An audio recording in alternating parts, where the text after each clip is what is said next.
Hello everyone. Here we are going to prove that in any group G, an element and its inverse have the same order. Okay. So first let G be a group and let A be an element in G. What is order of A? By order of A, we mean the least positive integer m such that A power m, by which we mean A operated with A, the operation being the operation in the group G, okay, done m many times gives us the identity element in the group. The focus being on least, okay. So here we are asked to prove that an element and its inverse have the same order, okay. So let's pick an element A in G. Let order of A, we can either write it like this, or we can also write it as O of A, okay. For the time being, let's stick to this notation, okay, this notation. All right, so what we will do is we will pick an element A and take its inverse, and then we will consider their respective orders. So let order of A is equal to m, okay, and let order of A inverse be equal to n, okay. We will show m is equal to n, okay. Now we know that here m and n both are positive integers, okay. To show that m is equal to n, we will show that m is less than or equal to n and n is less than or equal to m, okay. So if we show that m is less than or equal to n and n is less than or equal to m, then precisely m has to be equal to n, right? So first inequality would say that if n is here, m can lie here. In the second inequality, we have that m is greater than or equal to n, right? So the second inequality says that m can lie here. So both of them should simultaneously happen. That means m has to be equal to n. That is the idea, okay. So let's begin with that. Okay. So since order of A is equal to m, we have that A power m is equal to identity element. Okay. Now consider A inverse the whole power m. What is this? This is actually equal to A power m the whole inverse. Why is this so? I will explain it towards the end of the video, okay, or maybe I'll create a separate video on this, okay. Here we are using this important fact, okay. A inverse the whole power m is actually equal to A power m the whole inverse, okay.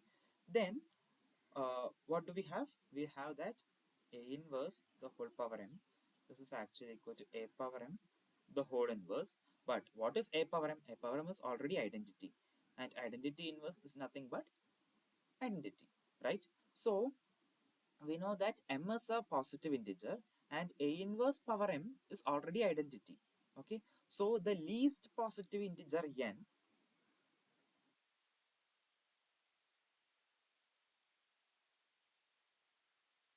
such that A inverse the whole power n will be will satisfy that n must be less than or equal to m, right?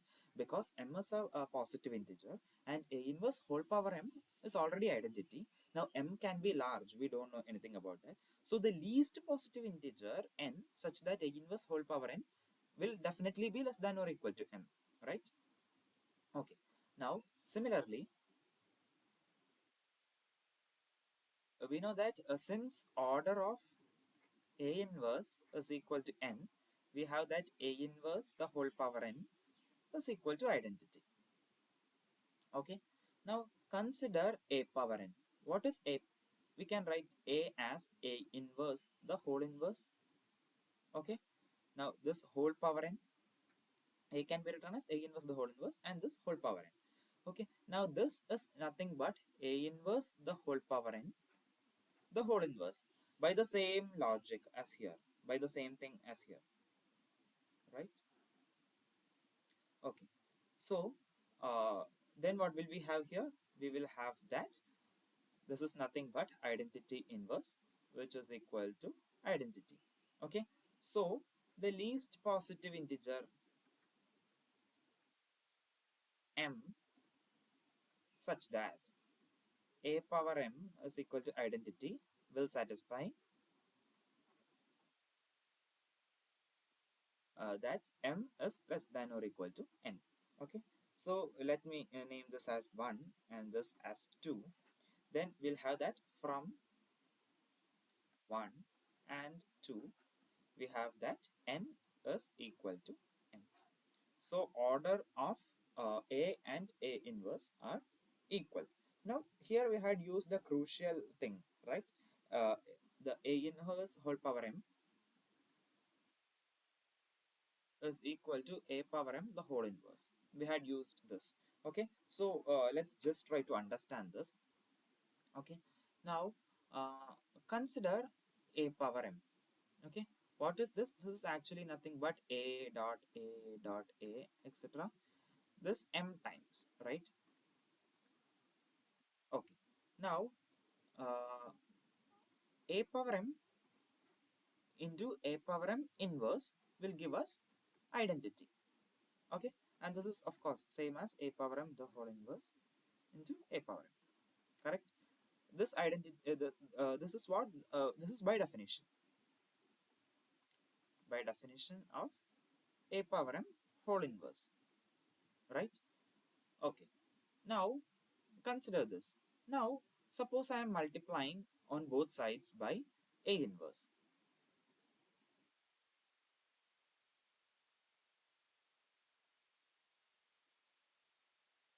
sides. Then what will I get? Then I will get that a power m into a inverse is actually equal to a dot etc. a dot a inverse, right? Now by associativity I can club this rest of everything and I can club this. So this I will have that. Now I will have a into etc. a. How many times? We took one a this side, right? So we will have here we have m times m minus 1 times, and then here we have 1a. So here we totally we will have m minus 1 times, and we will have identity. Okay, now if I'm keep multiplying again, then I will have that a power m into a inverse. Of course this is nothing but a into a etc up to a m minus 1 times. Okay, now this will be equal to a into etc a uh, into A inverse, right? What is this? This is actually equal to A power m into A inverse the whole square, right? Because we have multiplied A inverse 2 times, so it's A inverse the whole square. This is equal to A into etc. A, how many times? M minus 2 times into A inverse, okay, which is nothing but A into etc. up to A, M minus 2 times into identity, which is nothing but A etc. up to A, M minus 2 times. Okay, now continuing like this, if we have multiplied uh, a power m into a inverse the whole power m, if we have multiplied it m times in the right hand side, we will have identity, right? So we have that a inverse the whole power m will act as an inverse, right? Now in groups the inverse have to be unique, right? So a inverse the whole power m has to be equal to a power m the whole inverse. Okay, so here what did we observe? Here we observed that a inverse the whole power m is acting as an inverse of a power m. But then you know, in groups we know that inverse have to be unique, and we are actually calling this a inverse whole power m as a power m the whole inverse. Okay, so in some sense this a power m whole inverse is just a notation. We are you know we are just denoting the inverse of a power m using a power m the whole inverse.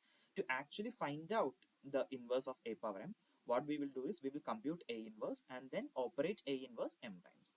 Okay, so here we have that A inverse the whole power m plus A power m the whole inverse.